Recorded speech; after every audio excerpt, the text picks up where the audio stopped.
என்னடா அவன் மண்வெட்டி வச்சு ஏதோ பண்ணிருக்கான்னு பாக்குறீங்களா? இன்னைக்கு நம்ம ஃபார்ம்ல கொஞ்சம் வேலைகள்லாம் இருந்துச்சு. நம்மளோட வேலையை நம்மளே பண்ணும்போது நம்ம ரொம்ப ஃபிட்டாகவும் இன்னும் கொஞ்சம் ஹெல்த்தியாகவும் இருக்க வாய்ப்பு ஜாஸ்தி. ஃபார்முக்கு வரும்போதே முட்டை கார்பெல்லாம் லோட் பண்ணிட்டு தான் வந்தேன். இன்னையோட கார்டியோ செஷன் இதுதான். அதெல்லாம் முடிச்சுட்டு நம்மளோட செடிங்கெல்லாம் ஒரு செக்கிங்கை போட்டுட்டு மறுபடியும் வீட்டுக்கு வந்துட்டு ப்ரோட்டீன் கார்பெல்லாம் லோட் பண்ணிட்டு ஜிம்முக்கு வந்துட்டேன். இன்னைக்கு கடும் ஹேண்ட்ஸ் ஆன் பயிற்சி தான். இன்னைக்கு ஒரு கையில ஹேண்ட் ஸ்டாண்ட் பண்ணி பார்க்கலாம்னு சொல்லி ரொம்ப நாள் ட்ரை பண்றேன். அதுக்கான ட்ரில்ஸையும் ட்ரை பண்ணிட்டு இருந்தேன். ஆனா ஒரு விஷயம் நல்லா தெரியுது, ஒரு கையில ஹேண்ட் ஸ்டாண்ட் பண்றதுக்கு பல மாசம் ஆகல் மட்டும் நல்லா தெரிஞ்சு போச்சு. ஏன்னா இன்னைக்கு பண்ணும் போதே சுத்தமா இம்ப்ரூவ்மெண்ட் இல்ல. நான் இன்னும் ஹேண்ட் ஸ்டாண்ட்லயே நிறைய வேரியேஷன்ஸ் பண்ண வேண்டியது இருக்கு, இன்னும் நிறைய ஸ்ட்ராங் பண்ண வேண்டியது இருக்கு. இருந்தாலும் ஒரு ஸ்கில் பண்ணும்போது இன்னொரு ஸ்கில் லைட்டா டச் பண்ணி பாக்குற பழக்கம் எனக்கு அப்பப்போ உண்டு. அதன் மூலியமா நம்ம திருப்பி ஸ்டெப் டவுன் பண்ணி நம்ம பேசிக்ஸ் எங்க ஸ்ட்ராங் பண்ணலாம்னு சொல்லி நம்ம கண்டுபிடிக்கலாம். ஸோ அந்த மாதிரி ஒரு ஐடியாவை கிராஸ் பண்றதுக்கு நம்ம ஹெல்ப்ஃபுல்லா இருக்கும்.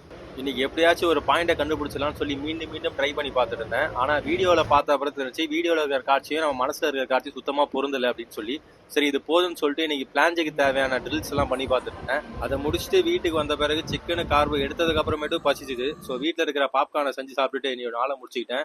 அடுத்த வீடியோவில் சந்திப்போம் மக்களே. நன்றி.